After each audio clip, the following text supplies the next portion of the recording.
Are your ad campaigns lighting up the dashboard, but not the pipeline? That's bullspend, and marketers are calling it out in Dashboard Confessions. My boss asked for results, so I opened my dashboard for the only positive-sounding metric I had: impressions. Cut the bull spend. See revenue, not just reach. LinkedIn delivers the highest return on ad spend of major ad networks. Advertise on LinkedIn. Spend $250 on your first campaign and get a $250 credit. Go to linkedin.com/campaign. Terms and conditions apply.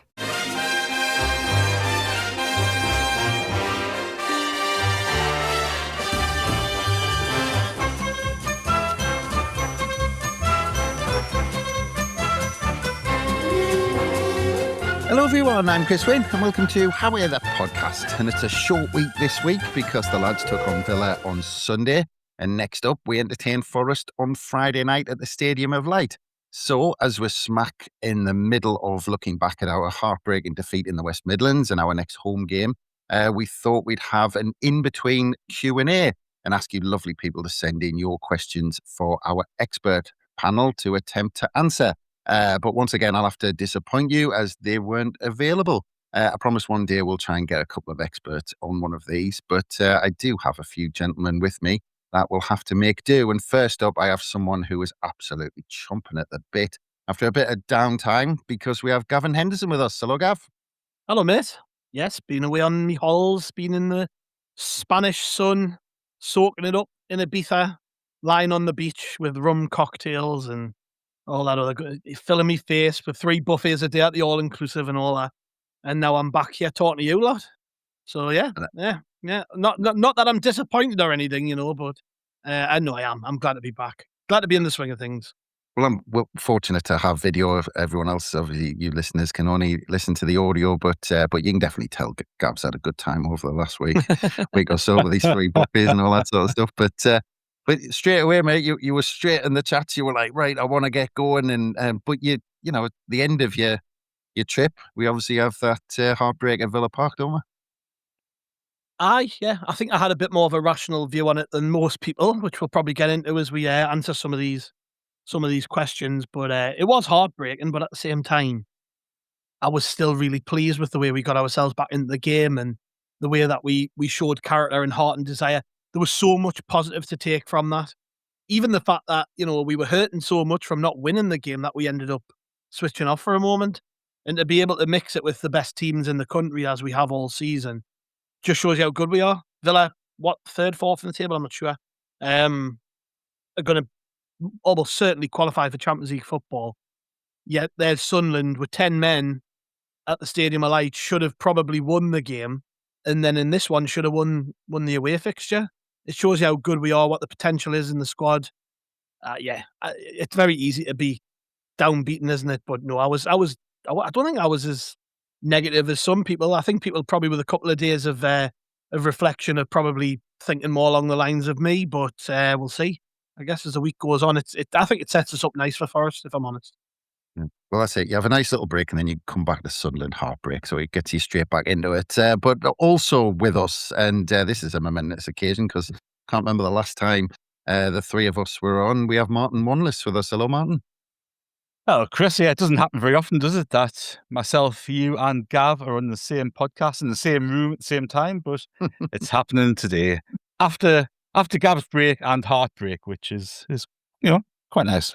Yeah, people were starting to think we were just the same person, putting a different voice and pretending to be different presenters. But yeah, man, actually, as Gav said there, I mean, it's strange to think, actually, we took 1 point off Villa this season, but it could have been easy being 6. Well, it could have, and that's those little or big moments that we've talked about all season, haven't we? And it was just, once again, in evidence at Villa Park on Sunday. Again, I'm sure we'll get stuck into some of the bits out of the Villa game as well, but, little moments, and it's been really interesting, actually. We've talked about it over the past few weeks, haven't we, after sort of safety's been confirmed or pretty much confirmed, that whether we'd see a more expansive style of play, whether we'd see Lebris trying different things, I think some of those things were really in evidence on Sunday. I think you could pinpoint some of the things he was trying to do differently. And, that's in equal part good and bad from Sunday, but it's all learning stuff now. And I think this end of the season, the Villa game included, will be pivotal in next season. So I think you can't look at it as one game in isolation, because if that was a cup final, if that was a game to stay up or win the league or get into Europe or whatever it is, we don't do some of the things that we did in Sunday. So I think it's really interesting how we're kind of approaching this last phase of the season. But I just think it sets us up, or will set us up really nicely for next season. But yes, we'll come on to all of that, won't we? Well, I guarantee, because basically everything you've touched on there, we've had questions in on, surprisingly enough. We might as well end the podcast here, Chris. We'll see I know he's later. answered everything. Well done, Martin. But, especially that big moment at the end, which I'm sure we'll touch on. Because also joining us today, we have someone who may or may not have calmed down after last joining us, minutes after the final whistle at Villa Park, because we have Andrew Smithson with us. Hello, Andrew. Hello, mate. I am definitely calm, and I'm definitely on my best behaviour, seeing as I'm faced by the three Haway the podcast big wigs. I'm not going to say or do anything to get us into trouble today. I don't think I've ever heard on Saturday after that final whistle such a person who was so hyped up yet sounded so calm as yourself. But I could see you were kind of, your fists were clenched and everything after that final whistle. That's a worry. I didn't even notice that myself. I'm gonna need to sort that out. If Sunderland are making us behave like that, that's a concern. But we don't normally do high scoring games under Labris. So yeah, I must have been in a state of shock after that one. Yeah, I think I did mention on the podcast with Phil Smith that it was interesting that on a day when City played Arsenal and it was a Merseyside derby and everyone forgot about our game against Villa, ours was probably the best game of the day, being a fourth. Oh well, probably, let's say it was the best 10 minutes anyway. But we'll get into some of that, because Gav, look, let's get straight into the questions, because obviously it does bring in the Aston Villa game, because we've had a few on Diarra, which the focus was on that miss at the end, but it does bring into the equation another topic, because we've had a question in from Pricey who says, players who make mistakes seem to get castigated on social media with absolutely zero nuance. For example, Diarra, yes, it was a bad miss, but the drive, energy and awareness to actually get in the position is actually overlooked. But it is that overreaction, isn't it, Gav? I mean, players miss chances all the time. It was just sometimes the context of the miss, last minute, and then they go up and score, just blows it out of all proportion, doesn't it? Yeah, and I get in the moment, we were all probably screaming and dropping to our knees and thinking, friggin' hell, why has he not buried it? But you've got to be more balanced, particularly when it comes to this team. It's not like he found himself accidentally with the ball at his feet and fumbled it and stuck it wide or over the bar or whatever. He's busted gut right at the end of the game to sprint almost the full length of the pitch, and then has squared up against the man who's been voted twice as the best goalkeeper in the world. And it's a brilliant save. And if he buries that, we're all calling him a hero and we're all praising him. It's because he's not scored. He's useless. He's this, he's that. And it's unfair. It's completely unfair. And I think, a lot of that's said in the moment. People probably regret saying it when they do come out with these things, after they've calmed down a little bit. But I also have to point out, once again, he's a young player who's going to make mistakes. It doesn't matter that he came for a big fee to me. He's young, he's learning. He'll probably not do that again. Same as I don't imagine he'll do what he did against Brighton again, where he was trying to get us a free kick and they end up scoring from the phase of play which occurred afterwards. He's young. Young players make mistakes. You've just got to take it on the chin. It's a caveat to the way the club is. We can bring in a really high quality footballer at the minute, but they're not coming as the finished article. They're going to improve with us, and you're going to get mistakes with young players. And rather than pile in on the lad, people just need to remember this. He isn't going to get any better from people giving him shit on Instagram or whatever they've been doing. And I've seen some stuff on Twitter, and I was just, people don't learn. They just don't learn. Yeah. Get over yourselves. You're not the most important person in the world. You had your feelings hurt by a footballer who just tried to score a goal. He didn't try and make himself a, it's not like that Brahim Diaz penalty in the final of the AFCON, is it? Where all he's got to do is bury it and these countries won the tournament. It's not, and he Panenka's it. It's not that bad. He's been faced with a choice. He either puts it over the keeper, tries to go around him, or he slots it to either side. He took the decision to try and dink it over the keeper. How many times did it happen in the Premier League where a keeper gets dinked over the top? It happens. It's a legitimate way to score a goal. And Martinez, again, one of the best goalkeepers in the world over the last 3-4 years, a World Cup winner, a Golden Glove winner. I think it's a Golden Glove that they win when they do these votes. A top player has bettered him in that scenario. And you can't blame Diarra for that. I mean, you can blame him maybe for not putting his chance away, but what about the 4 goals we conceded where we switched off? Were people piling in on Ronaldo or Rig or Luke O'Nien the same way they were with We've got Diarra, questions on that. Don't worry about that. Yeah, it's just, let's be fair to the lad and give him a break because he's still young. Well, I'll bring you in on it, Martin, because we've had Tenchi Lad with pretty much a very similar question. He says, isn't it too easy for some to make Diarra a scapegoat? He said, appreciate he should have done this or done that, but his decision shouldn't mask the performance to go toe-to-toe with the 4th place side in the league at their place, and he will grow from that decision to chip and not place it. But I mentioned about our first goal as well, Martin, that the role he had in that. And people forget what type of season he's had in terms of being broken up with injury in AFCON as well. But I thought he was man of the match against Spurs. I thought he had his best game for us against Spurs. And like I'm going to sound really old. I just detest this aspect of life with social media magnifying and amplifying every shit opinion that somebody could have to a global audience.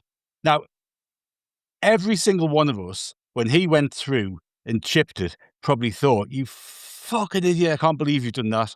Why have you tried to do that? We say it in our own heads or to the people who we're with. That's a normal reaction. That's the instant reaction, right? You don't spout it out to everybody because it can only be destructive doing that. It's like you go at the pub after a match, you talk to your friends, he was great, he had a bad year, he did crap. People have got to realise the impact of what they think and say on other people, because these people are human beings, right? And is one thing completely saying to your mates after the game or at the game or whatever, and then amplifying it for, in this case, Habib Diarra to read, hear, listen to after the event. Now, Gav talks about him being a young player. I don't think it matters if you're a young player or an old player. You are still going to make I was going to say you're still going to make a mistake. It's not even a mistake. It's not choosing to do a thing that works perfectly every single time. No player does that. Every single player does something that doesn't come off, and they go, actually, if I was going to do that again, I would do this or I would do that. And that's football. That's why we love football, because it isn't predictable and it isn't completely consistent. Now, it reminded me a little bit of the Isidore chance at Liverpool. And then you look at what Isidore did on Sunday when he went through something completely different. You look at the fair penalty against Brentford, similar sort of thing. I know it's a different scenario, but it's a similar sort of decision. And these players aren't trying to go, I'll try to be fancy and do this. They're doing it because in that moment, they think, in that split second, that's going to get them the best outcome from the situation that they find themselves in. Mm-hmm. And it's dead easy for us to look back and go, he should have bloody squared it to Talby. What's he doing? Or he should have hammered it. That might not have worked. In that situation, Diarra's making a decision about what he thinks is going to get the best outcome for the team. That is it. And as supporters, I've said this before, the clue's in the name, we support. And if you can't support, be quiet. And the outbursts of suffering, it's not just Diarra this season, we've seen with other players. We need to support, because you might think, it's just going out on social media, I'll get a few likes, a bit of interaction. It goes to these players' phones, it goes to these players' iPads, and they read it. And it does not do any good.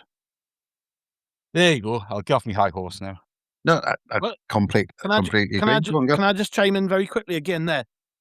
Martin makes a really good point there about the immediate expression of something. Like, we're sitting in front of the TV, we'll say things we probably don't mean in the moment. Hmm. It's a whole different thought process to then pick up your phone and post it on Twitter or reply to a post on Instagram where he's going to see it. I've seen stuff on Instagram where, on Twitter where my immediate thought was, well, that's shit. But also, you actually picked up your device and thought, I'm going to type this and I'm going to press send on it. Like, that's a whole that's not an immediate reaction. That's You've not a actually had reactionary thing, is it? Yeah. No, you're just being a dick. That's what you're being. But I'll question that and say, actually, they are, because what they're doing is, you're saying it's a reaction thing, but they'll go immediately and put their first thought into social media. That's my point. That's what I don't get. Yeah, absolutely. Bringing Andrew on it, because Michael Bauer's on a similar theme. He said Diarra absolutely should have done better, but should he be solely to blame for us losing that game when we still have a goal to defend at the other end seconds later? It was actually 36 seconds between Diarra's miss and Villa's goal. But Andrew, we talked to Phil Smith about it. He said he was in the press box, and he said from his angle, he said the pass to Talby wasn't actually on. He said he was further behind him than you actually think. And a player in that position, you'd expect him to take it on, wouldn't you? Any manager would expect a player not to look behind him and see, right, where's the pass? You'd expect him to have the confidence and go and have a go. The other thing is, you watch it again, Martinez has learned already from the Isidore goal. He's come charging out. He's blocked off all those angles early on. You see the distance between Diarra and Martinez when he actually comes to take the shot. And Martinez has closed it all down.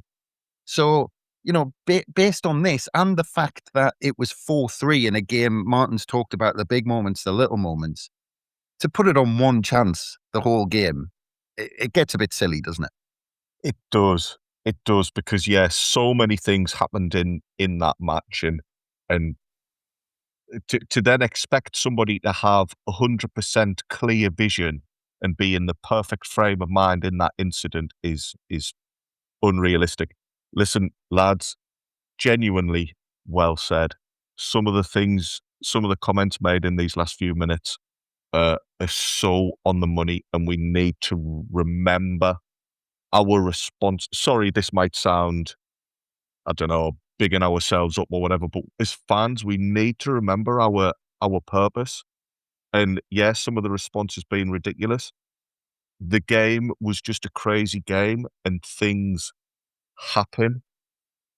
Sometimes, even if you're just playing five-a-side football, sometimes your body does things before you've even thought about it.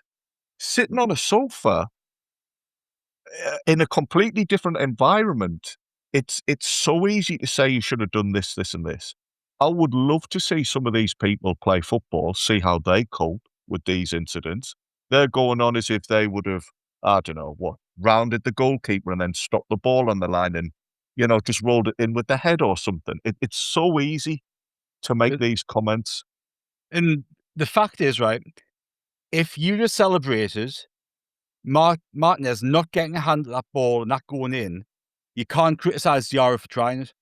Yeah. We're not criticizing the fact that he's tried to score like that. We're criticizing him because the goalkeeper saved it. Yeah. So it's not as if he's fell over. It's not as if he's tried to have a shot and he's hit the corner flag. Yeah. It's just a moment. It was really good goalkeeping. He's up against, as Gav said, he's up against a world-class goalkeeper, and he's not going to score every single time. That's not how football works. Yeah. It's not how football works. I get that it stings, and the times there. Did you say 36 seconds, Chris? Yeah. And just while you're talking about that, can I just add in there for you, Andrew, that you're talking about a player who's run his socks off, and it's the 93rd minute, and he's breaking through. He's made a run from the midfield all the way through. And he's had a good game as well. And he's had a fantastic game as well, Andrew. Yeah. Definitely. You've got to bear those things in mind. This is very different to somebody who's stanked the club out for 3 or 4 years and you think has been stealing a wage. This is a lad who hasn't deliberately thought, I'm gonna make this situation into one where 36 seconds later we're trailing. Listen, it stings. Nobody likes losing, but can we channel that passion and those feelings in a different way rather than, as Michael Bowers has said, rather than look to find somebody to blame? Why blame anybody? We've had a great game. Why don't we now just say, right, on Friday night against Forest, we are going to back this team and make a load of noise? I think the whole culture around reactions to games could, in some respects, change, I think. And Yeah. there's a whole thing that's been, sorry, Chris, I'll let you go on with the questions in a second. There's a whole thing, isn't it, about the club and the fans and the players and everything have been so together when we win. We've seen it, particularly at home, but away games, well, when we've won, we've been so together. And if we're going to win together, we've got to lose together as well. And I think that bit sometimes gets a bit missed. Well, can I just quickly poke you on that, Martin? Because you can do whatever you want. Well, it's been a while since we've been on the pod together. But what was I going to say? Oh, I've completely forgot what I was going to say now. What was I going to say? Oh, that was it. You're talking about everyone being together, but why is there all of this? Because I've said before, and I'm glad you said that about social media, because it sounds a bit daft coming from me. I don't use social media because when I did, I never once felt myself feel better after I went on. I always felt worse after I went on than before I went on. But I'm glad you said that about social media. But why are we putting so much emphasis on taking these comments from social media? Because actually, when you look at the comments about what Diarra did or anything like that, all of the negative comments are on social media. Nobody's going to the match and booing them or anything like that. Because players read them. Quite simply, players see them on their phones. That is, when they're sitting at home, scrolling through stuff. And look, with players and social media, you can go, they shouldn't bother with that. They should ignore it. Part of their contract with different companies will be on social media to be promoting things, to be building a presence, all that sort of stuff. And they're building their own brand, especially these young lads who have grown up with social media as being part of their everyday fabric, right? We're different. We grew up in an era that social media didn't exist. So we've got a completely different perspective on it. These lads who are 19, 20, 21, they've only ever known a world with social media in it. So for them, it's part of their everyday. And for them to pick up their device and see people, there's one thing as well, just seeing some general comments on a message board or on social media. There's other ones where people are commenting on their posts, tagging them into things. It becomes real, and that's when it is very real for these people. So, like, it's that thing. If you wouldn't go up to somebody in the street and say something, you shouldn't say it to them on social media. You shouldn't. And again, what good's it going to do? And Gav's right in terms of sometimes that post is reactionary, and again it does not fit with with how I understand the world. But I don't think that, pick up my phone and react to that something straight away. That just does not compute with me. For some people it does, right? And I've forgotten what I was going to say now. Some serious memory loss on this pod today, by the way. It is, isn't it? I tell you what, it's showing our age. As soon as we stop recording, I'm going to go onto social media and slate yous too. What a bunch of idiots. I forget what they're saying. Absolutely fine, Andrew. They don't read it. So I'm glad people are tuning in and listening to old fellas forget things and forget what they're about to say. No, but there's one thing doing that where you're reacting to stuff, right? There's that other bit where you purposely go on a few hours later or the next day, tag a player into something, slagging them off for trying the best, and I just don't get it. Well, Gav, I'm gonna bring you in on it, Gav, because you can have your say on it, because this next one's linked to that. It's from Ryan Evans, and he talks about, he says, the Diarra miss, he is human, mistakes happened, and apologised in the locker room after the game. He says support him. The other thing he says that I want you to bring you in on, which is on a similar theme, because again, social media comments, he says, as much praise as I give Luke O'Nien in the past few weeks, this week showed that he was really out of his depth today and got bullied off the ball at some points. So don't want to bring in the social media point, Gav, but we've got kind of bringing in the Luke O'Nien comments as well as the Diarra comments. Yeah, I wanted to reference, I think I might have brought this up before, but I actually had a chance meeting with Michael Beale in a pub, and it was the day before we played Borough away. And obviously on that run, we'd been on a bad run. We'd just lost to Newcastle, so there was loads of negativity coming out of that. I think we then followed that up with a couple of defeats to Ipswich and Hull, and we just weren't in a great place at that point. And he was in the pub I was in, and I was like, I've got to go and speak to him. Like, he's the Sunderland manager. You know, how often does the Sunderland manager walk into the pub the night before the game? And he'd had a bit to drink, actually. So I was picking his brains on a few things. And I just remember him saying something about, and it's always stuck with us, this, regardless of the fact it's Michael Beale, it just stuck with us when he said, they read everything, you know, the players, they read everything, absolutely everything that's out there about them. They search their own names, they go onto social media, they'll search their full names, they'll read every article just to see what people have wrote about them. He said that it's really got a big impact on these players, and he said, I'm really struggling with that at the minute because they're such a young group. And he was talking about, I think it was Job in particular at the time.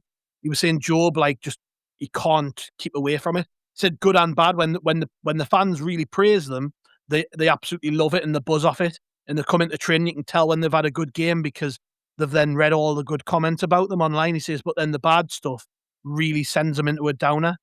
And that just stuck with us. I can remember him saying it stuck with us ever since. And it's kind of made me think twice about what I say and what I put on out there. And that hasn't changed just because we've stepped into the Premier League. If anything, it's probably increased, right? Because there's more people, Massively. more eyeballs on the games. There's more coverage of the moments, like that Diarra moment has been posted all over social media by Sky Sports and every other TV company in the world. So, and it's not just the players, by the way, it's their families. Like, imagine one of our kids was a professional footballer. You would want to know what people were saying about them, even if you didn't like what they were saying. You would be searching it, wouldn't you? And it's like always stuck with us, that. So I just think we've got to be really mindful of what we do put out there. And in the case of Luke O'Nien, I mean, he's often referenced stuff written on Roker Report about him in years gone by, probably by people who are no longer involved with Roker Report, by the way, just chucking that out there. But, you know, he has referenced that as something which motivated him and he's obviously somebody who very mentally resilient and strong. But it wasn't just Roker Report, by the way. There's probably all kinds out there about O'Nien when he first came to the club, and people writing him off and continue to write him off. And doesn't surprise us one bit that people are writing him off again after this one. After having seen some of the stuff about O'Nien, I then watched back and pulled the clips back a million times to try and work out exactly where things went wrong in the goals at Villa. And I think the fourth one, I think he's definitely Hume as well, by the way. Hume's caught wrong side of Abram. But you know, the fourth one, definitely O'Nien could have done better. But in all the other goals, I wouldn't pinpoint him as the issue. Maybe could have done better in certain scenarios, but then you have to caveat that with he is up against Watkins, who's probably one of the best strikers in the Premier League at the minute, has really kicked up his performances a notch since he missed out on that last England squad.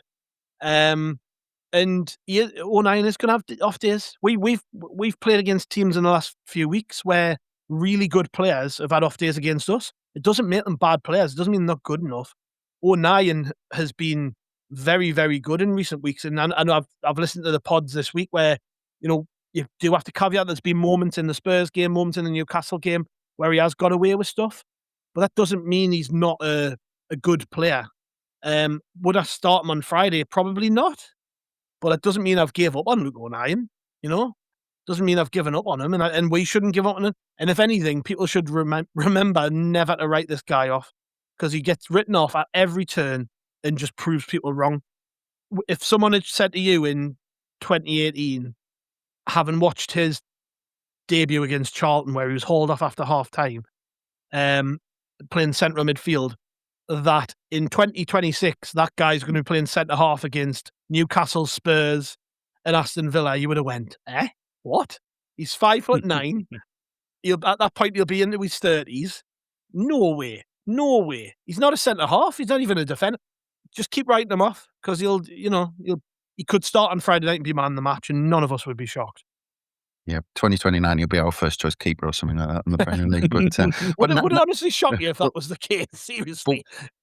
we will continue the Luke O'Nien conversation because we've got that ball rolling. But I think it's a good time for us to have a quick break. So we'll be back very soon. By the way, Martin, I suppose it's worth mentioning at this point that this episode of Haway the podcast is brought to you in association with the very good people at NordVPN.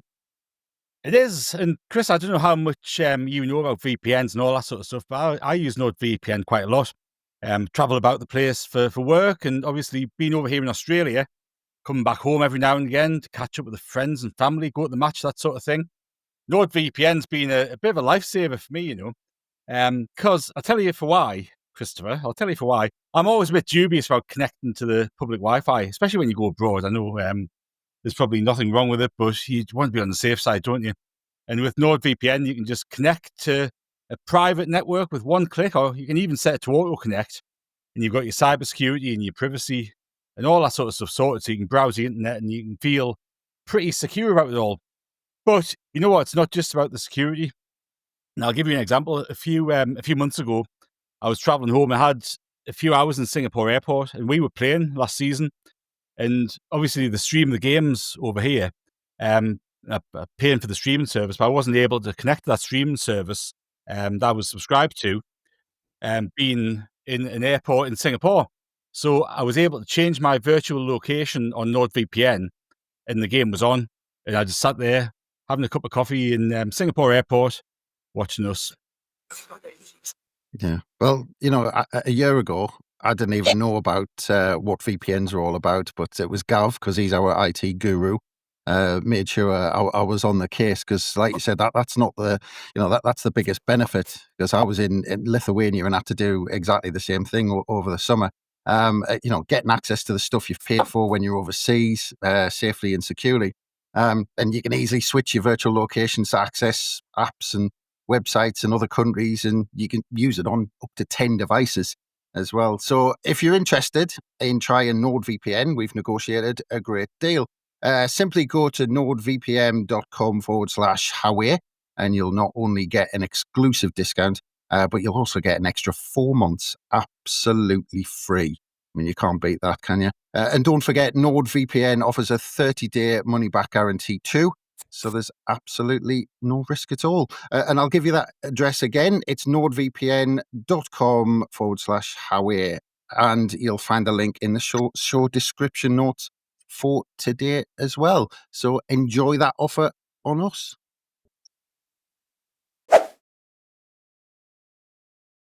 And welcome back to Haway the podcast. And we got the conversation about Luke O'Nien going before the break. And I'll come to you, Andrew, because Joe Braun on Luke O'Nien, he says, he always divides opinion, and I can't decide, was O'Nien a step too slow? Was he out of position? Or do we just give credit to Aston Villa? Now, again, Gav's talked about it. We can point maybe to the fourth one.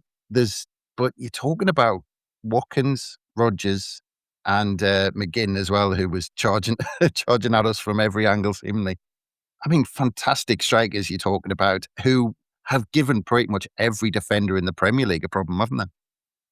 They have. They're great players. And a little bit like, do you remember the Broby incident against Spurs? Everybody kind of went off on one because of the outcome, not necessarily the incident in the first place. I feel as if with goals we concede, it's the same thing. You could probably watch O'Nien throughout, or any defender throughout the game, and they're half a yard off or whatever. But because a goal gets scored, it suddenly gets magnified, and your whole reaction to it changes. Football, this sounds like I'm taking the piss. I'm not. Football is two teams who are both trying to beat the other one. So we're always trying to find these. Is a player good or is he bad? And using individual moments to make those decisions.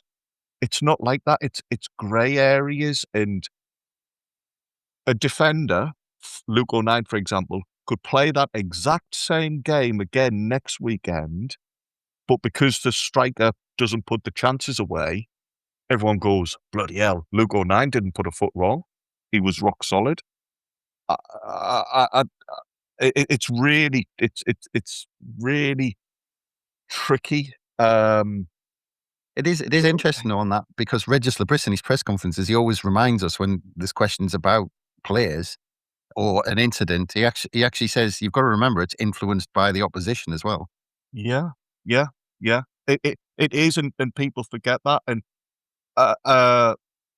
just quickly going back to previous comments as well, we're talking about, do players read things online, and should they read things online? They're human beings. They're allowed to go on social media, but it's not just social media. It is at the games. I don't want to go down a whole fans' fault thing, but there will be individuals at Forest on Friday night who will be openly and very vocally critical of a player, not just because of how they've done in that moment and not just an off-the-cuff reaction, but if Diarra makes the slightest hint of an error in the first half, there'll be somebody griefing him, you know? So we do have to be careful about things. And just to complete this set, I've now slightly forgotten my point to Joe Braun's question. So I do apologise. I do apologise, Joe. I think we're all getting a bit up to date, aren't we? I think we're all a bit on edge. Don't drag me into this. I haven't got nothing yet. Not yet. I think you answered it, because moving to Martin about the same topic, because Mackenbauer has a slightly different angle on it. He says, was Regis Labris a little too nice in starting 09 when Ballard was back and clearly fit? He says, Watkins is a top-level striker, and I think it was a poor call not to play our best pairing against him. He says, that decision cost us 3 points, in my opinion. And we were talking to Phil Smith about this, Martin, because I asked him, was the Dan Ballard decision to be on the bench, was that about Ballard, coming back slowly? Because Regis Labris actually said in his press conference he was worried about him with his hamstrings. He didn't want to rush him back. And 09's being, you look back at the performance against Leeds, absolutely fantastic. The performance against Newcastle, obviously the big incident, but he had a really good performance, and again against Spurs. So, do you agree with Mackenbauer that he was maybe being a little bit too nice with 09, or, is he kind of right to kind of not rush Ballard back with these injuries? Well, I think there's actually two different points in this question. So I think he's right not rushing Ballard back. Ballard, I think Phil Smith made the point yesterday with you, Chris. He's had a track record of injuries during his time at Sunderland, hasn't he? There's never been a season where we've got a full season out with Dan Ballard without him having to sit out some sort of spell for some sort of injury. So I can understand there being caution in him being reintroduced back into the team. I'd give him another week just to make sure he is fully fit. And by the way, I thought he looked exceptional when he came on the field. He looked superb. The 09 selection, even if you put Ballard to one side, you've got Petrauda there. And I personally would have loved to have seen him play. And that's not being wise in after the event, because I think he is a player of genuine international level quality that I would really like to see us keep at the club for next season. And the way it's looking, I don't think we will. But I think giving him a run out at centre half and saying, look, there's a place for you, see if you can get in there, I think that could be an option. Leaving Trey Hume on the bench where Mukiele can come inside, I think was, again, a bit strange, but I can understand that more because you want him bombing up at the right. So I think there probably was a little bit of non-football and things coming into Regis Labris's decision to play Luke O'Nien, and that's his attitude, his application, his influence on the team off the pitch and all that sort of stuff. And it was a really interesting thing when you consider O'Nien's performance against Villa. And there's a Ronaldo point I want to chuck in here at the end as well, so if I do forget, you can bring me back to that. But I have, and Andrew and I talked about it last week, I do have concerns about O'Nien playing regularly at Premier League level. I don't think he will actually end up playing regularly for us at Premier League level. He'll be on the bench, come in for a game or two, cover injuries, and for that, he's brilliant. He has got a moment in him in every game. And, we've seen it, haven't we? The lead, let's all be honest, against Leeds, he should have conceded a penalty. We saw what happened against Newcastle. The Spurs game, the more I look at that penalty call that was reversed, the more I can go, we actually got away with that there because O'Nien committed a foul and he did not need to get involved in the action at all in that point. And there was that one on the edge of the box as well. And that one on the edge of the box, which another day, and VAR can't get involved in that because it's outside the box. But unless they think it's a certain red card, which there was a covering defender, so they couldn't. Now, put that in place. I think O'Nien has got a moment in which will get punished more often at the Premier League level than they would do a Championship or League One. A Championship and League One, you're going to get away with that more often than not. A Premier League, we're going to get punished for it. His performance on Sunday actually didn't have any of those bits in it. He was just outdone by a really, really good striker. And I think Gav's been generous with just the fourth goal. I think the second goal, you look at him and he loses his man completely. I think the first goal, he probably should have got tighter and challenged more. And you look at it, his defending doesn't look great. And you say, well, yes, he's up against Ollie Watkins, who's a former striker of the Premier League at the moment. Morgan Rogers is playing out of the skin. These are the players who we have to compete against if we want to progress. And we've got to go toe-to-toe with them. Now, I would not put a penny on Luke O'Nien not learning from that, not getting better, not improving, because we've seen it. We've seen it for the past however many years. He will always improve and always get better. And you can guarantee the only person who's watched that, or the person who's watched that video more of the O'Nien defensive incidents is Luke O'Nien, because he'll be studying it, watching it, looking at how he can improve. And that's brilliant. I do think there is a point with Ronaldo, though, as well, because it wasn't just Luke O'Nien who had an off day on Sunday in defence. I thought Ronaldo was awful. And I think you look at his stats, he didn't win a tackle the whole game. And since AFCON, he has not been the player who we saw before AFCON. And I think now we need to look at Ronaldo. And before AFCON, I was going, we've got the best left back we've had for years. He's going to be nailed on for a position for the next couple of seasons at least. And you look at him now and you go, maybe we have got a little bit of a weak spot there. Maybe we need to bring in some competition or give Sirkin a few games to see if he can step up and hopefully get him to sign a new contract. So I think if you've got two defenders in your back four who are having a bit of an off day, that's going to impact everything else, isn't it? And I think that's what we saw on Sunday. And, I think going back to Sunday very briefly, I know this wasn't the question, but I think that the scoreline and the fact that we could have won it masks what was a really indifferent performance. We had some parts of that game where I thought we were brilliant, but we had other spells of the game where I thought we were way off the pace and we looked awful. And the scoreline, how it translates. Villa got a fifth, which it could easily, a fourth, and then who knows what happens. But if they'd gone 4-1 up with 20 minutes left, which they could easily have done, who knows how that score turns out, and who knows what we're all sitting here thinking afterwards.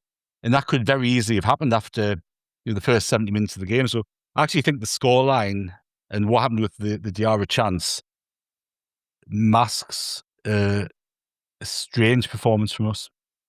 Yeah. Well, Gav, I'm going to put a couple together for you, a couple of questions together, because from Matt B, he said, are we really being overcritical at incidents of poor defending, like yesterday against Aston Villa? Obviously, this isn't the same team that got promoted, so have set their own standard. Yes, we're doing better than expected, but it is warranted. All of Villa's 4 goals yesterday were shocking. And I'm just going to group it with Rye XCL, because he has sent in, he said, hey lads, my question is similar to a lot of questions over the last game week, which is, I love Luke O'Nien, but do you think he's hit his ceiling, and why isn't Geertruida getting game time in this squad over Luke O'Nien? Love to hear your thoughts. And Martin mentioned Geertruida, and I mentioned it to Phil Smith. That's a bit of an odd one that, that deal is lined up, but he doesn't seem to be getting game minutes. And, even when we've got a couple of injuries, he hasn't been getting in that back four. So what do you make of those, and Gav? Why is Geertruida not playing is, well, you can probably mask a lot of, answer a lot of questions like this, but I think we don't see the day-to-day. We don't see the training ground stuff. We don't see, we don't know the conversations he's had with the manager. We don't know what his intentions are for the summer. You might well have turned around to the club and said, actually, particularly after the Liverpool stuff, I'm not going to be hanging around here, by the way. At which point, then the manager's got to look at the players who are committed and want to be in the team. And I'm sure he wants to play. I'm sure there's a World Cup coming up. He wants to be playing football. So if he's got anything about him, he will have been pretty vocal to the manager about wanting to play more minutes, because his World Cup place is up for grabs if he's not playing regular football, which he isn't. But we just don't know, do we? This is the thing. We can only see in the performances on the pitch who deserves to play. Yeah, I agree with what Martin said about O'Nien. He has got that momentum in every game, but I think he has played well as well, though. He has, Villa aside, he's played pretty well, and I had no problem seeing Luke O'Nien in the team at the weekend, and I imagine most people would have been exactly the same. When it comes to Hertrauda, I actually, something Johnny said on that, I think he said it on the pod with you and Phil Smith about him. I think it was Johnny anyways, where he said something along the lines of, like, whilst I like him, he's never had a brilliant, outstanding game where I go, bloody hell, Hertrauda's unbelievable. He's steady. He's a very good player, and I would like him to stay at the club, but I'm not massively enamoured with him to the point where I'm demanding he should start ahead of other players. If he played, I would be happy, but I'm not kicking up a fuss because he isn't. But I agree with that, by the way, Gav. I think it's right in terms of what we've seen. I thought the Newcastle game was by far his best performance. Yeah. He gets dropped immediately after. But you'd argue that we haven't seen the best of him because he hasn't played more than, 2 or 3 games in a row in one position. Yeah, that's right. I mean, around the AFCON period he played, and because we had so many injuries, he was playing in midfield a lot, wasn't he? Which you can tell. I don't know what his best position is, because he's not a big. I wouldn't say, he's not a defender in the way that I think Alderete, Ballard, and O'Nien are, where they would literally kill themselves to win a header or block a tackle. He's not that kind of defender.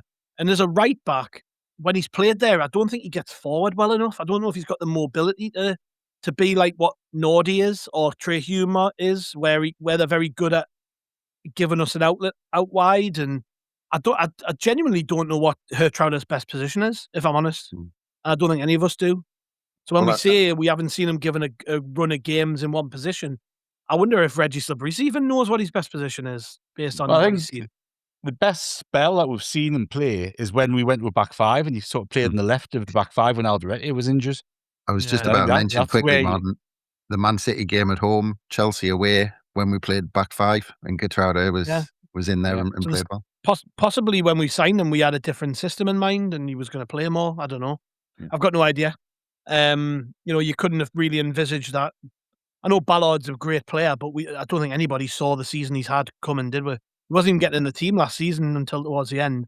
I don't think, again, write him off at your peril, but don't think anybody thought O'Nien would be able to just slot in, having not played much football and going in left back, right back, centre half and just doing what he's done. So maybe we had a different system in mind with him. I don't know, but I genuinely don't know his best position. So I couldn't sit here and make the case and say he should be playing ahead of Nordy, because he shouldn't be. He should be playing ahead of Ballard or Alderete. He shouldn't be. I don't know what I think he's the type of player, when he leaves, he'll do very well for somebody. It's just, I think this is maybe not the right fit for him or for us. He's a very good player, clearly. Got a lot of pedigree there. I think if we want him to play centre-half, right back, in a back three, occasionally step in the midfield, he can do you a job. But I think it's probably best for everybody that he does just go somewhere else in the summer. And he is a cracking player. I've got no qualms with him. It's a weird situation, this, isn't it? When was the last time we could say this about anybody? Maybe, I don't know, did we even have anybody last season who was in on loan where, I don't know, maybe met him, I don't know. It's weird, isn't it? I can't remember being in this situation, really. Yeah. If I'm honest. And actually, I do think in considering what the market is like, sign a player like that for about 18 million is probably a steal, to be honest. But I'm not sure he'll actually take it. Well, yeah, exactly. You can see why Liverpool wanted him, though, can't you? Yeah. Because he would have.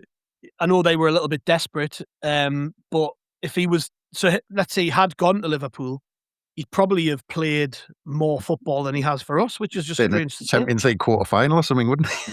If he Aye, left us. but he's capable of playing. I think he's probably like a bit of a modern day John O'Shea, isn't he? Where he can go just about anywhere. You want one of them in your squad. Like I'm not talking about Sunderland O'Shea, by the way. I'm talking about Man United O'Shea. Because he's a bit quicker than the O'Shea, I remember. Yeah. And the last question we've got on the defence, and I'll put this one to you, Andrew. We've got one from Keith C. He says, looking ahead to Friday, if Alderete is not fit, does Michele move to centre half and Hume to right back? And then he says, O'Nien positioning was poor for all three of the Villa goals. But just on that, to just expand the question a little bit, because I was talking about Trey Hume probably not being happy.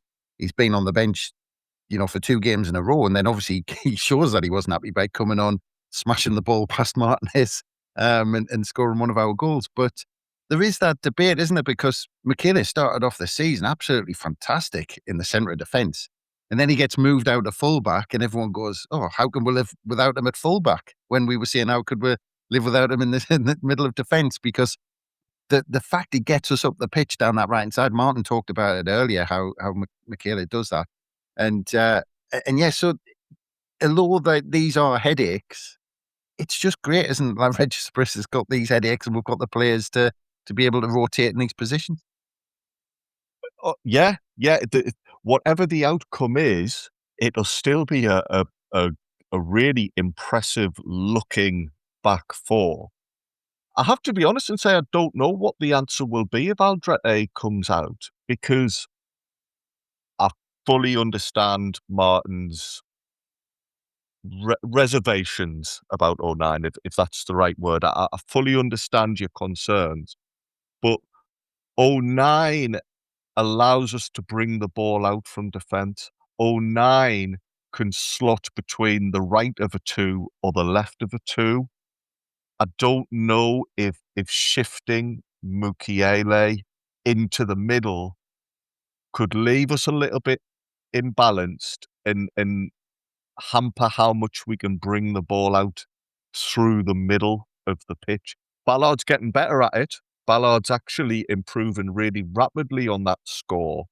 But I don't know if O'Nien's ability on the ball keeps him in. Like I say, I can fully understand the reasons why that might not be right. As for Hume, I'd love to find a way to get him into the team. And fair play to him, Hume, if he does come out of the side, that when he's brought onto the pitch or when he's selected to start next time out, he won't have sulked. There's no fears about him coming in and being like moany or whingy and not being focused. He shows great professionalism. But yeah, I am a little bit confused as to what we do on Friday, and I kind of hope that Alderete is fit, not just because it takes away that doubt, but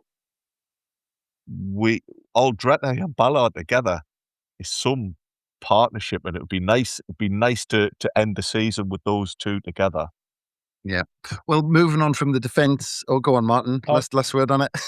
I was hoping to ease some of Andrew's confusion here. I reckon if Alderete is out, Mukiele at right back, Ballard on the right-hand side of the defence, O'Nien left-hand side of the defence, and Trey Hume at left back. Possibly, yeah. Possibly. Because if the other permutations in the centre don't work. So if you put Mukiele in centrally, then who plays on the right? Does he play on the right? Does Ballard play on the right? Neither of them have played on the left for us at all, as far as I can remember. So you're putting somebody on the wrong side, and you're losing Mukiele's forward threat and right back. So you keep Mukiele out there. Ballard and O'Nien have played together more often than not. And O'Nien most often for us, the centre half has played on the left of the defence rather than the right. So I think you kind of get him back to a more comfortable position. And I think just on form, Trey Hume comes back in for Ronaldo. Well, that was another thing. I understand, Martin, why. Again, I don't know if I'm using the right word here. I don't want to put words in your mouth, but yeah, Ronaldo has shown moments recently where you've been left a little bit perplexed. Somebody might be saying right now, hang on, boys, you started this pod being critical of people who have a go at the players. I think it's one thing to discuss tactics and is somebody on form and is somebody the right person for a position. It's when people then start getting personal and making ridiculous statements and calling people all names under the sun. That's the issue. I don't think there's anything wrong with us in the build-up to Forest now wondering, could somebody do with a break? Could the team be better if we change these things around? So I understand the question about what do we do if Aldrete is out. I understand that we're all going to have different opinions on it. Yeah, I can see where you're coming from with that proposed back four, but in a perfect world, we're not having to make as many changes in the first place. Yeah. Well, moving up the pitch a little bit, we got a question in from Mike Sue on by email. That's Haway the podcast SAFC at gmail.com. He asks Martin, he says, Lafayette was the catalyst for both goals, or both of the late goals versus Villa. As a creative force, it would seem Enzo's best position is in the middle of the pitch. So should the club go into the summer with a plan that Lafayette will be playing more centrally and find the best possible replacement at left wing? What do you reckon? And I made the point on the pod as well, that those two balls through the middle were Lafayette in the middle of the pitch with his head up, where he's got the options to go right, left or centre. When he's out on the left, he's still a fantastic player. But I just feel with his vision, if you've got him in the middle, he's got so many more options to pick out. It's a really interesting one, isn't it? And, if you put Lafayette through the middle, I'll draw my line in the sand here. Like, Lafayette is my favourite player that we've got at the minute. I just think he is superb. And I think you want him on the ball as much as possible. And somehow, we've got to find a more central position for him. Now, the difficulty with that, of course, is you've got Granit Xhaka, Noah Siddiqui, Habib Diarra. And, we talk about Diarra at the top of the show. And people at the minute go, well, just leave Diarra out and put Lafayette there. But it's not quite that simple, is it? There's been an awful lot of speculation over Siddiqui's future for next season. And you would not be surprised if we cashed in on him potentially. Regardless of that, I think this is something that Johnny's banged on about all season, which I fully subscribe to. In terms of we don't have a first choice 11. And also, we don't really have a first choice in terms of positions, because even when Lafayette is out, nominally on the left, he'll drift inside into that sort of third of the pitch. Siddiqui will often go out wide, and you saw Siddiqui even on Sunday take up some wide positions to pre-Lafayette. So, it's not as simple as kind of plonking the players in your football manager positions and off you go. The left wing one's interesting because we brought in Angulo in January and we haven't seen that much of him. And he's somebody who I think the club really fancy as a good attacking left winger. And I think we'll see more of him there next season, regardless of anything else. So it remains to be seen how we kind of handle it. But it's a tough decision to make, isn't it? I saw something, and it kind of surprised me on first reading of it. But then the more you think about it, you kind of go, I can see something in that. And it was that Lafayette was the closest to Granit Xhaka in terms of what he actually does on the pitch, in terms of tackling, in terms of passing, the positions he passes from, and all that sort of stuff. And you kind of go, well, is there a spot there? Because, Granit Xhaka's probably not going to play as many games next season as he has done this season. Although you wouldn't be surprised if he did, but in all likelihood, he might not. So, is there actually an opportunity to get Lafayette in a little bit deeper than you might otherwise envisage him playing. So it's a really, really tough one. And, it's funny, isn't it, when you think back to the start of the season, Lafayette was on the bench for the first game. In those preseason friendlies we had, remember he played in like the reserve friendly at the Stadium Light on the Sunday after the first team had played in Germany. So at the very start of the season, Lafayette wasn't that far into Labryssa's plans. He's been, for my money, our player of the season. I just think he's been so good consistently in everything he does. And you just want somehow to figure out a formation to get him on the ball as much as possible because he makes everything happen. But, for such a creative player, his work rate, his tackling, his off the ball stuff is just magnificent, isn't it? And you saw that even in, I think defensively he struggled a bit on Sunday, but then he put that tackle in and slid the ball through to create a goal. And you're just like, that's what, in a nutshell, that's what Enzo Lafayette is about. Tracking back, winning the tackle, putting a beautiful ball in to create a goal.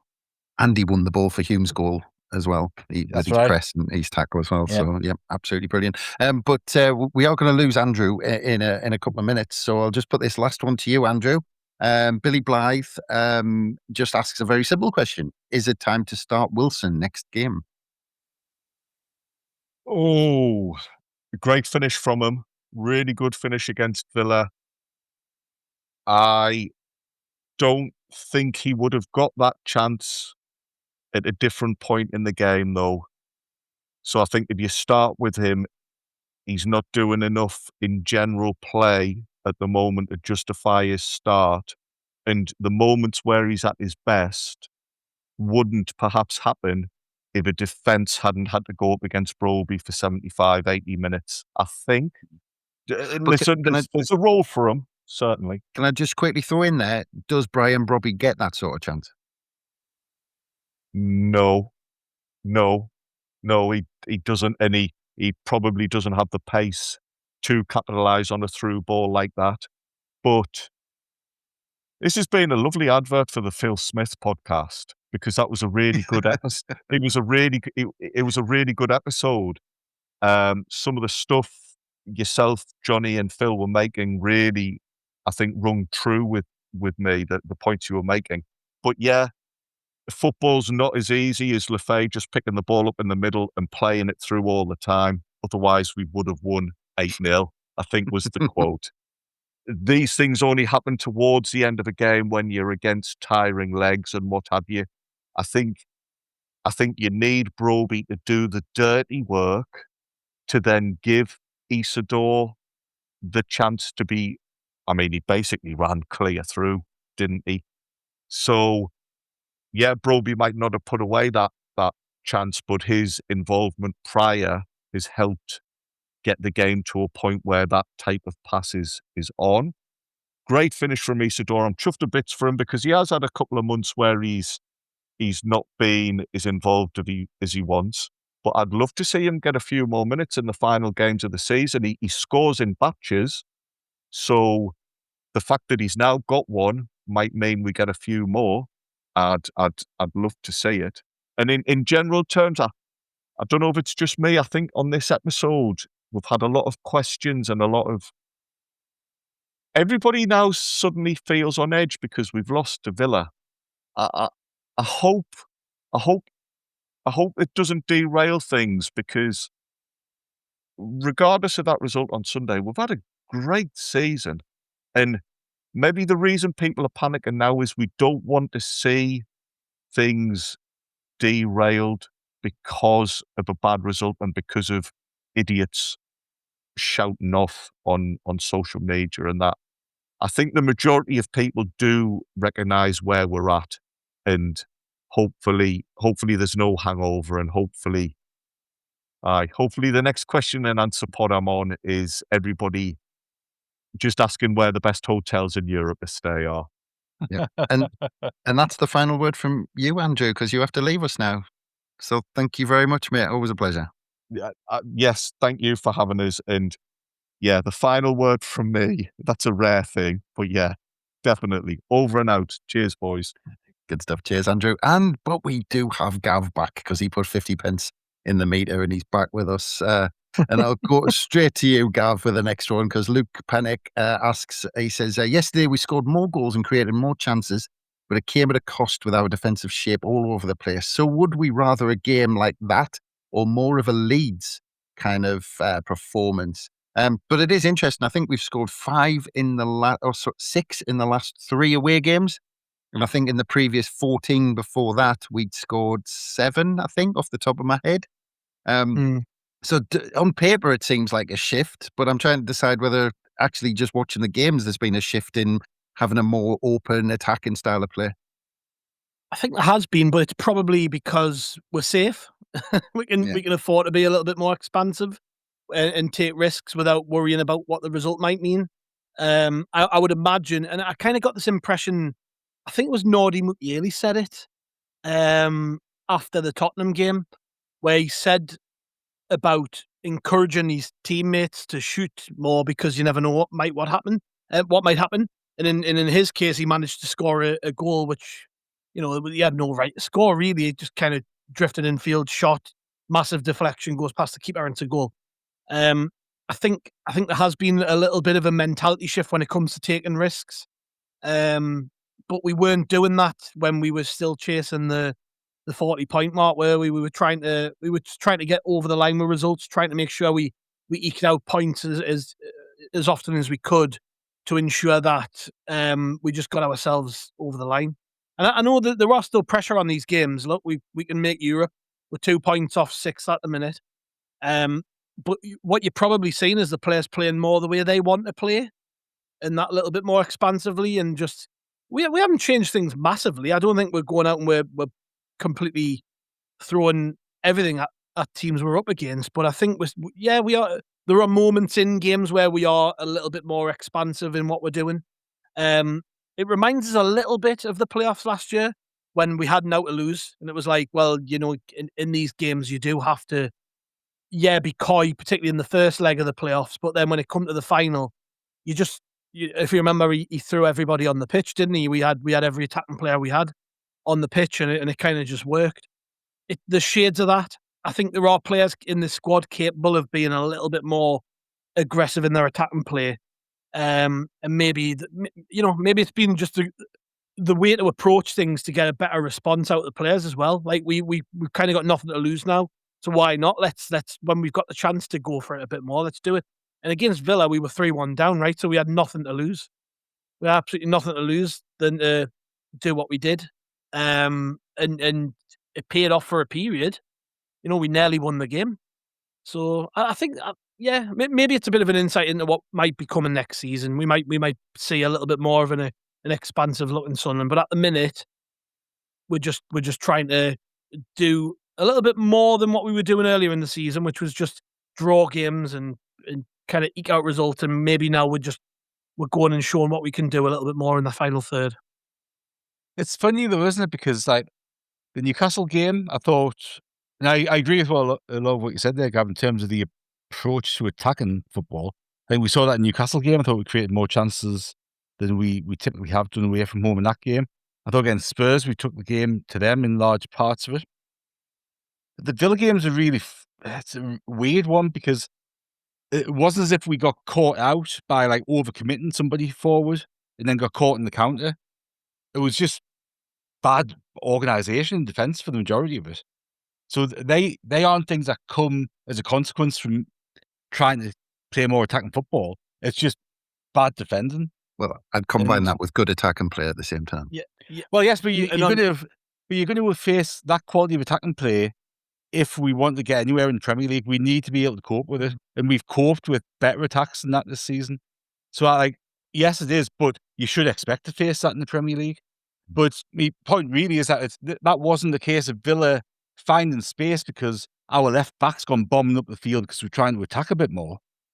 We defended badly. The defense had an off day. Yeah. Yeah. And the only thing I was going to add in there was the other side of that is, you talk about conceding goals as a result of overcommitting. That's what happened to Villa, effectively. You look at the Isidore goal, piled forward. We play one really good pass, gets in behind with the high line.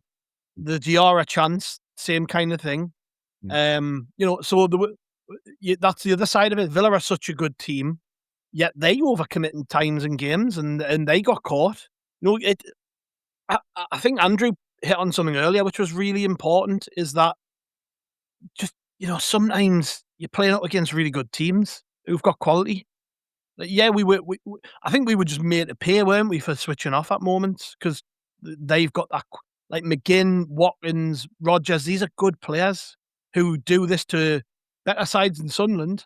You know what I mean? Well, It happens. they have, but I think Andrew and I and Bomber talked about in the match preview on Saturday or Sunday.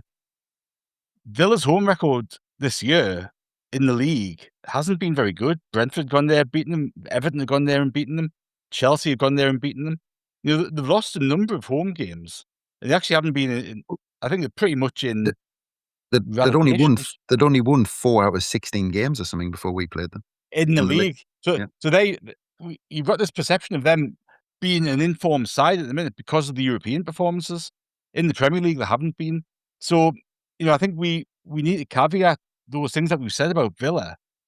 And, it's not us going to play Man City, going to play an informed Arsenal. It's going to play a team who's actually, I think I worked out, if you took the last third of the season, or the most recent third, and put that over the full season, they end up on about 42 points. So, they haven't been in good form. So it's, and look, it sounds kind of counterintuitive to say, because we don't want to be going in on the players and overly critical, and I'm not trying to be at all. And I hope it doesn't come across like that. But we can't kid ourselves that this is a team that is up in the top echelons, going for the title and all that sort of stuff. Yeah, it's a great team. They'll finish in Champions League position. They're doing well in Europe, all that sort of stuff. That's where we want to be.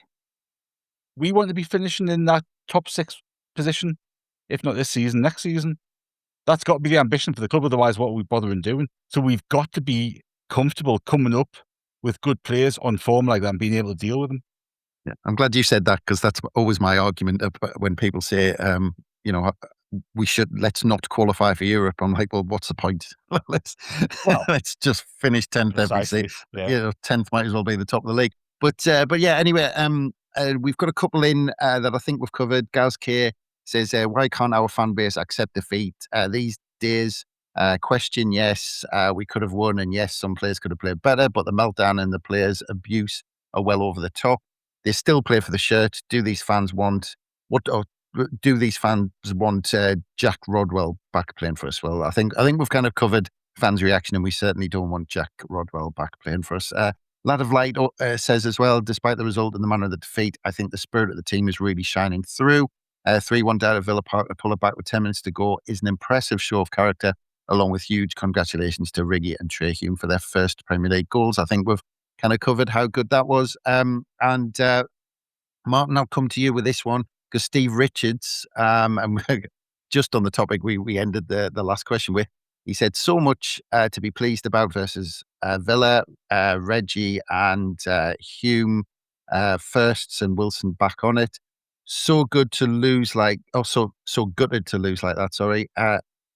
Then he asks, still think we will edge into Europe? What do you reckon, Martin? Look, I certainly hope so. Like, absolutely should be going for it. Absolutely should be going for it. And there's no reason why not, because I think that was our hardest game on paper that we have left. That was against Aston Villa on Sunday. And look, we've talked about the performance, but ultimately we could have won it, and we should have got something out of that game. So there's absolutely no reason why we can't go and do something. And look, let's hope we do, because, none of us were alive the last time Sunderland played in Europe. The vast, vast majority of people who support us now have never seen us play in Europe. Like, if we're not going for it, what are we here to do? So let's hope we give it a red hot crack and go for it, because, it'll be fantastic, wouldn't it? Yeah, well, we want to go for it, Martin, but come on, will we make it? Will we 5 games left. Make a call. I think we will. I'll tell you what it is, right? we will be in a position where we can qualify if other things go our way in terms of other teams winning. Like, say if Forest win their European Cup and they get a place, an extra place. So I think we'll be in a position where we can finish in Europe if a couple of things go our way and we get a couple of extra places. Yeah. There you go. There's my call. Well, I'm putting that straight. I'm putting that straight to you, Gav.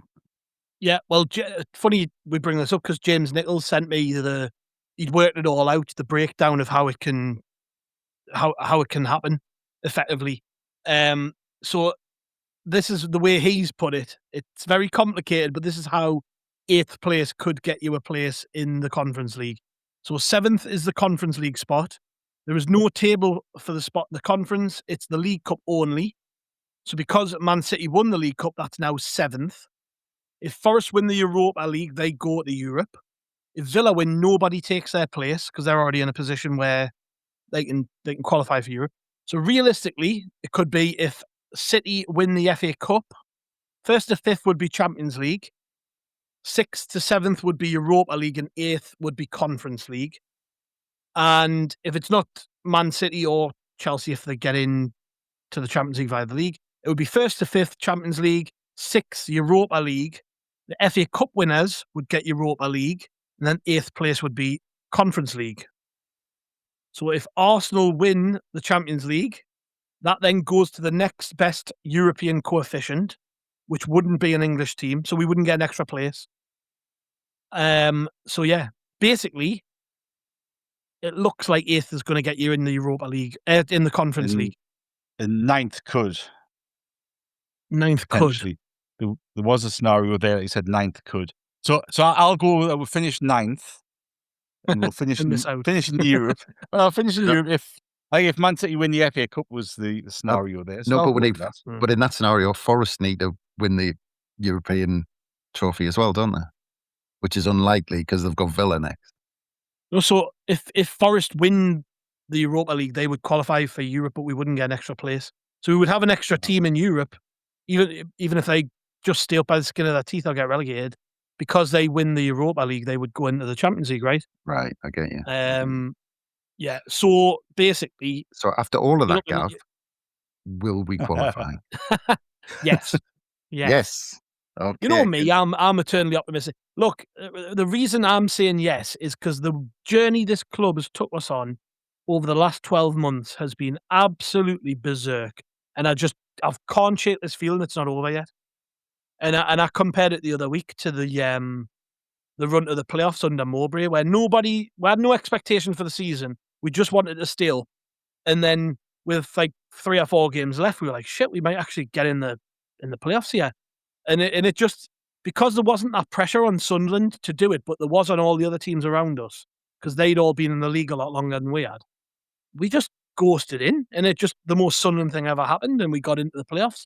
Nobody saw it coming. There was a mad run of results had to occur for us to get there, and they all went in our favour, and we ended up 6th, and there it was.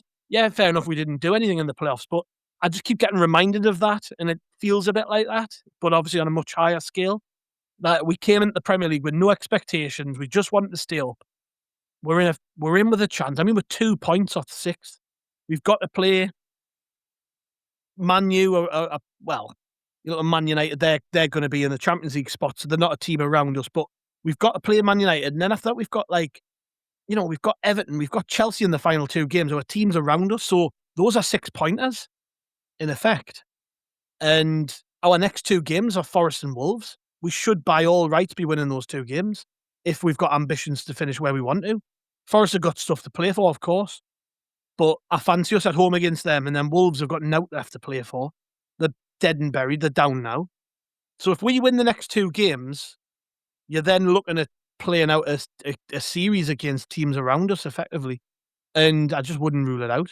And there's something in my mind saying we're going to do it. It might be the way Martin said. It might be we might need results to go our way and this, that, and the other. But you just wouldn't. The journey we've been on over this last year, you would not put it past that to happen. And it would just be the perfect end to what's been a perfect year, if I'm honest. Sunderland getting into Europe for the first time via the league. Never happened before. Never happened in most of our lifetimes before. Why not? Yeah. Where was that Fair Play League and all? Where was all this back in Reedy's days when we finished Well, we seventh could have place? didn't he turn down into total? We could have actually In the played in total Europe. cup, we could have, yeah. We could have. Yeah. Yeah, but I remember Ian Sampson turning out for Spurs in the Intertotal Cup. Everyone thought it was a joke. But the thing is, I was actually thinking about, and I think I've already mentioned this, but the potential that game against Chelsea, the atmosphere could be unbelievable because we might be in a position where 3 points might guarantee us. Oh, And you'd easily. fancy us against them at the minute, wouldn't you? Yeah. They're not in a Yeah. great place. I mean, they're hanging on to their position. It's mad, isn't it, when you put yourself into like we're having such a great time, great season. Like we're so positive about the direction of the club over the last year. Chelsea, just seem like a mess to me. Yet a sixth on the table. It's their expectations are total. This is what I'm on about when I'm talking about expectations and the fact that I relate back to that playoff campaign. Like Sunderland don't have to qualify for Europe. Chelsea do. That is a huge amount of pressure to put on a bunch of players going into a game. Whereas we could just go, pressure's off today, lads. Hey, we might be in Europe by the end of this. And I honestly reckon that could play in our favour. You look at the teams around us, and I just think they're all more established than us, and they need it. They need Europe. They need to finish as high as possible. Every place in the table counts for something at this level because there's a lot of money on the position that you're in the table, even not just getting into Europe. You know, finishing the difference between finishing 11th and 7th is quite a lot when it comes to money. And we don't have that pressure. We don't carry that pressure. These teams do. So that makes us a threat to all of them. And you've just reminded as well on the topic of people putting comments on social media and stuff. You mentioned that kind of playoff campaign you're talking about a year ago. I remember doing Q&As. We were doing Q&As constantly where people were questioning what Lebris was doing towards the end of the season and Lebris out and all this sort of stuff. A year later, and we're talking about 5 games to go and potentially qualifying for Europe. So, there's the danger of doing that right Chris, you know for a fact if we lose the next 2 games, yeah. there'll be people on social media saying Lebris out. Yeah, we didn't qualify for Europe. Spend all that money and only finish mid-table. It's a disgrace. But anyway, we did get 2 more questions from Manglaram and WJB Brown on next season and how we improve the squad. But I think that's probably a question to answer when we know what next season might bring, whether it's just a Premier League campaign or whether it's potentially more. But yeah, we do have those 5 games left. And I'll give you a quick answer to that, though. Well, it might not be quick. But it usually isn't for us. But you look at, and I can tell you right now where people's attention will be in the recruitment side of things. You look at our top goal scorer, Bobby with 6, and I think then his store's got 5. We haven't got anyone near double figures yet from any position. And I think for us to take a step up from where we need or where we are currently, we need to increase the goal output. And the question that the club will have is, are those goals actually in the team already? And it's just those little tweaks in the style of play that we need to look at? Or do we actually need to bring more goals into the club? And I think that's going to be the biggest thing. You look at the side defensively, goalkeeper, midfield, you're going to have to go somewhere to improve the players that we've got in those positions.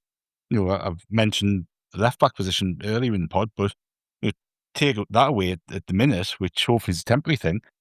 You've got to go somewhere to improve that, what we've got there. And these players will get better next season for the experience of this season.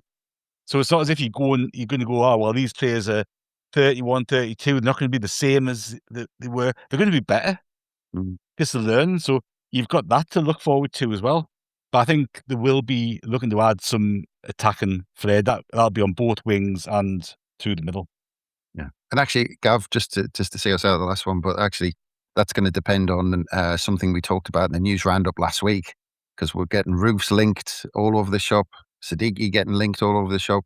Andrew let slip that the headline should be Brian Munich if Robbie goes to Bayern Munich. But yeah, there's all these links left, right and centre. Martin was saying earlier, suggesting that the club might feel like cashing in on 1 or 2 of them. So it's all going to depend on that, isn't it? Yeah, it's going to depend on a bunch of things. If we do get qualified for Europe, I think a lot of these players would be prepared to stay a little bit long. I see a lot of them. There's not going to be many link removes away, but you've got a better chance of keeping Noah Siddiqui and Robin Roos here if we play in the Conference League next season as opposed to just being another Premier League club. But hey, let's not worry about it. I'm not worried. For the first time in my life, I feel so confident in the club's ability to go out and recruit that it doesn't bother us anymore. Like, if we didn't sign another player in the summer and went into the new season with the same squad pretty much, we'd still have a very, very good team. So if we lose one or two, we recruit 3 or 4 quality players, we're going to be all right. It's not going to be a scenario like what Newcastle have got, where they spent an absolute fortune on players. I just don't ever see us being in that position where we do that and waste money. Yeah, well, just tossing away money on players who aren't good enough or aren't right fit. We're not going to do that. There's no example of that happening under this group. They're not going to get every deal right, of course, but my point is that a lot hinges on the end of the season, and let's hope that's motivating the squad to be in a really good position going into that Chelsea game, where we are either already occupying a top 8 spot or have the potential to get in there going into that game. It just feels like that's going to happen, doesn't it? When I'm talking about like moments and big days and things like that, we've had so many of them over this last year that I'm expecting to go into that Chelsea game and it's going to feel like a cup final. It just feels like it's all set up to do that. Doesn't feel like we're going to see the season peter out, put it that way. Yeah, it is brilliant that we've potentially got an exciting few weeks to end the season. But there you go, Mang the Ram and WJB Brown. I was going to leave your questions, but Martin's such a trooper. Even though he's waiting to go to bed, he demanded that he answer your questions. So there you go. But it is about time we wrap this up. So just like you say, Martin, thank you very much, mate. And yeah, always a pleasure to, especially with the 3 of us on. No, it's been very good indeed. And yeah, Jack Rodwell as 100 to 1 to be mentioned on the podcast wasn't something I thought about there. But if I'd known, I'd put a quid on that. But there you go. You never know what you're going to get, do you? Yeah, someone ridiculous was mentioned on the other day, and Andrew was like, I would have happily placed a ton of my mortgage on him not being mentioned in the pod. I can't remember who it was now. But yeah, Gav, absolutely brilliant. Thanks again, mate. And as I said, good to have the 3 of us on as well as Andrew. Absolutely, yeah. I'm going to make sure we mention Andy Melville before we hit on this pod. Because it wouldn't be an episode of the pod without that. Exactly. So he hasn't even been crowbarred in. I've just kind of just dropped it. I could have even been talking about defending and said, well, Luke O'Nien is very similar to Andy Melville, even though he's not.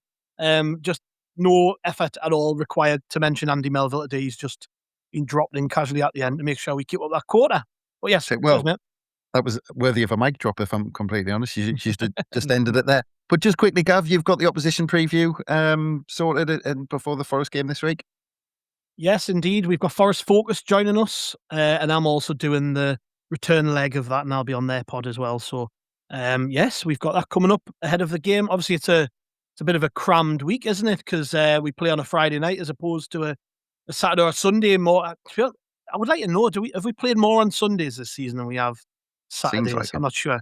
But it's, we've kind of crammed a lot in, which means that we will have an opposition preview going out Thursday, match day preview on Friday. There will also be a reaction pod very late after the game. I think you and Brett, and are you on that one as well, Martin? I don't know. I can't remember. I think so. Yeah. Yeah. So people can enjoy that. And then on Saturday morning, we'll hopefully have a special guest, as to be confirmed yet. And then obviously going into the new week, we'll have another game to build up to, won't we? So lots coming. That's it. Rock and roll Friday night, doing the review of the game. But anyway, thanks, gents. And thanks again, everyone, for listening. Don't forget, we'll have loads more on the Roker Report website. And, of course, Haway, the podcast, ahead of the visit of Forest on Friday night. So look out for all of that. But from us, it's bye for now.